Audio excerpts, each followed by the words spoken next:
Se liga, deixa eu te perguntar pra vocês, mas assim, acho que é mais direcionado pro Marcos.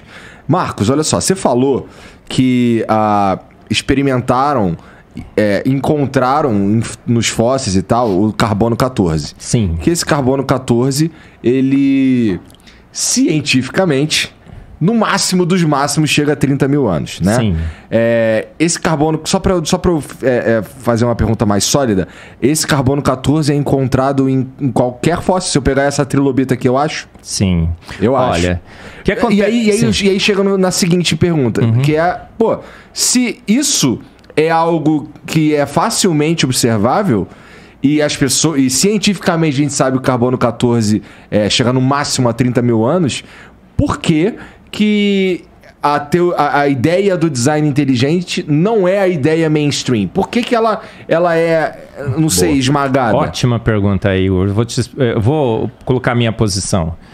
Veja bem, a ciência nasceu com a percepção de que havia Deus. Deus é o autor e consumador da ciência. A ciência nasceu com o entendimento que o homem teve, que ele foi feito à imagem e semelhança de Deus. Portanto, ele tinha a mente de Deus e entenderia o universo. Os grandes pais da ciência são todos homens que criam em Deus, poucas mulheres no início. Newton, Pascal, Faraday, Thomson, o pai da espectrometria de massas, a minha área, Schrödinger, Planck, os pais da física, da mecânica quântica, aquela ciência que quanto mais você estuda, menos você entende, né?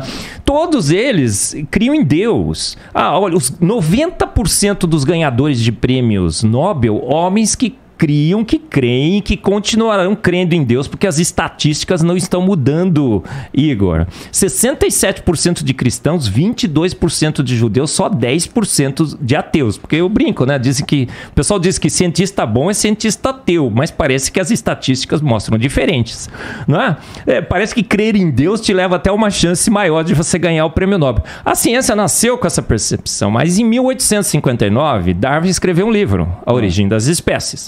Que o pessoal fala, olha, tá recheado de evidências científicas. Não tem sequer uma evidência científica da evolução. Não sei se você já leu o livro A Origem das Espécies. Eu li, eu quero convidar todo mundo a ler. Você vai chegar no fim e vai perceber que Darwin tinha duas propostas, sugestões. Eu falo com meus alunos que você nunca em ciência deve falar eu acho, não?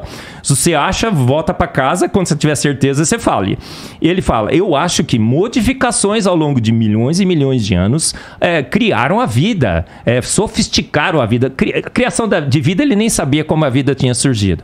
A academia, o positivismo, o iluminismo, estava muito forte nessa época. Comprou essa ideia. Se desviou de Deus, deixou Deus fora. Ele falou assim, Deus não pode mais colocar o pezinho na porta. Comprou a ideia e por 150 anos nós temos anunciado à sociedade, temos nas nossas aulas, são todas baseadas no darwinismo e no naturalismo. A mídia fez toda uma propaganda. Um clube foi estabelecido para defender a evolução, o Clube X, tem um livro todo que conta sobre isso. E a gente ficou por 150 anos dizendo, a gente descobriu a receita da vida, a gente evoluiu, Darwin estava certo, ele teve a maior ideia que o homem já teve. O Hélio Schwartzman escreveu um artigo na Folha dizendo que a evolução é mais lei do que a lei da gravidade. Pode? Eu brinquei no meu Face, né? Porque eu sou meio irreverente assim, né? Russo, alemão e tudo. Falei, cara, eu jogo pedra pra cima e ela cai na minha cabeça. Eu nunca joguei um chimpanzé e caiu um humano, né? Mais lei do que a lei da gravidade? A gente ficou anunciando por 150 anos. Isso é um espantalho. Ninguém fala que o humano veio do chimpanzé. Eu sei, a gente veio de um ancestral símio comum, tá? Aí que estamos em árvores diferentes da vida. Eu falo sobre isso no meu livro. E aí o que acontece? Agora, a gente descobriu que a vida é jovem na Terra. A Terra é jovem. Aí a gente descobriu que Darwin estava nu, completamente nu. Olha, sequer a gente conseguiu uma evidência durante esses 150 anos. A revolução nasceu sem evidências científicas, continua sem evidências científicas e está morrendo sem elas.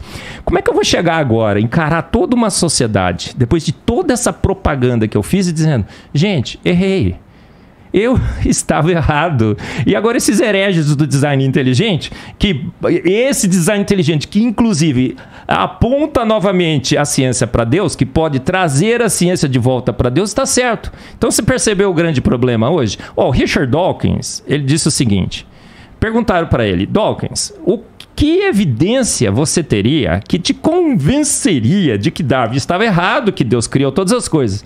Ele virou e falou assim, ó, nem se uma estátua da Virgem Maria ganhasse vida e olhasse para mim e falasse assim, Dawkins, eu sou a mãe de Jesus Cristo, Deus existe? Ele falou, não acreditaria.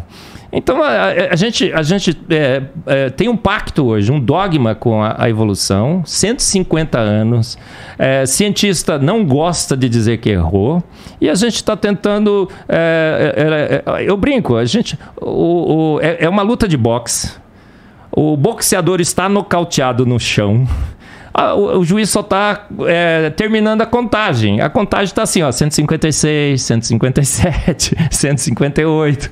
E a gente está relutando para admitir o óbvio. É isso que faz com que a academia hoje não admita o óbvio, que a Terra é jovem, a vida na Terra é jovem, que Darwin errou, infelizmente. Isso não existe um lugar na academia onde se possa debater esse...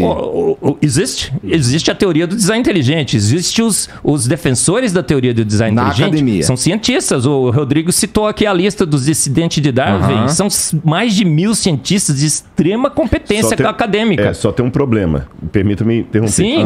Eu sinto que lá fora do Brasil existe mais pluralidade de ideias. Por exemplo, você vê...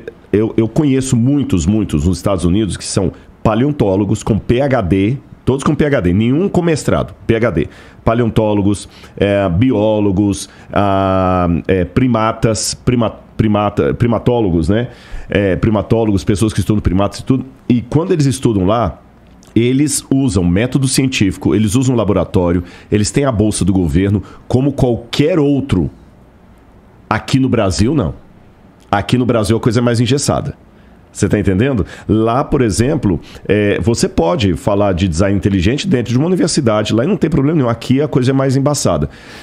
Esse é que é o problema. E mesmo lá fora, às vezes só um detalhe. Sim. Vou dar um exemplo até de alguém que... Olha, ele nem era design... ele é evolucionista. Ele acredita mais ou menos na evolução das espécies. Você falou do DNA, o Francis Collins. O Francis Collins, depois que ele mapeou o genoma humano, que foi a grande descoberta dos últimos anos na biologia, né? Mapeou o genoma humano. Tudo que ele falou aí do genoma, o cara decifrou. Isso é mais do que François Champollion decifrando a Pedra Roseta em 1822. O cara foi gênio. Depois que ele decifrou, que já estava esfregado na cara de todo mundo que ele era o cara, ele publicou um livro, The Language of God, a linguagem de Deus.